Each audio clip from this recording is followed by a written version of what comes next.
खबर है बूंदी से। अतिवृष्टि और जलभराव से प्रभावित केशवरायपाटन और कापरेन क्षेत्र में शनिवार को लोकसभा अध्यक्ष ओम बिरला ने दौरा कर हालात का जायजा लिया। सबसे पहले स्पीकर बिरला कोटा से केशवरायपाटन पहुंचे। यहां बंजारा बस्ती में उन्होंने जलमग्न इलाकों का निरीक्षण किया और प्रभावित परिवारों से संवाद कर उनकी पीड़ा को सुना।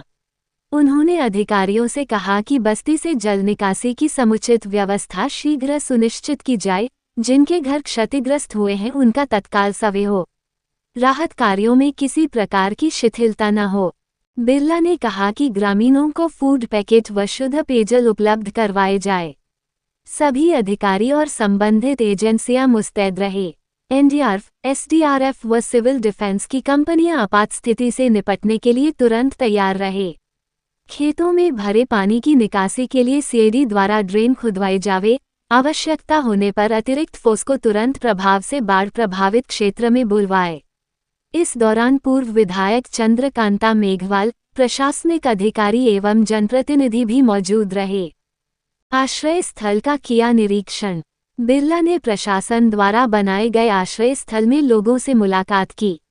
उन्होंने अधिकारियों से कहा कि जब तक घरों की मरम्मत न हो जाए और क्षेत्र से पूरी तरह जल निकासी न हो, तब तक प्रभावितों के रहने, भोजन और स्वास्थ्य की संपूर्ण जिम्मेदारी प्रशासन सुनिश्चित करे। उन्होंने ये भी कहा कि नुकसान का सटीक आकलन हो और समुचित सहायता राशि समय पर दी जाए।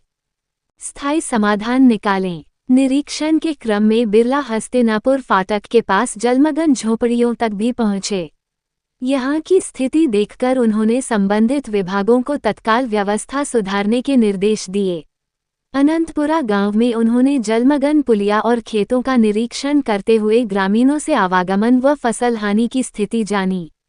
उन्होंने कहा कि तात्कालिक समाधान के साथ स्थायी समाधान की दिशा में काम करने को कहा ताकि भविष्य में ऐसी स्थिति उत्पन्न न हो। कापरेन बाजार में घूमकर देखे हालात। पाटन के बाद बिरला कापरेन पहुंचे, जहां उन्होंने अड़ीला गांव की बस्तियों और विद्यालय का निरीक्षण किया।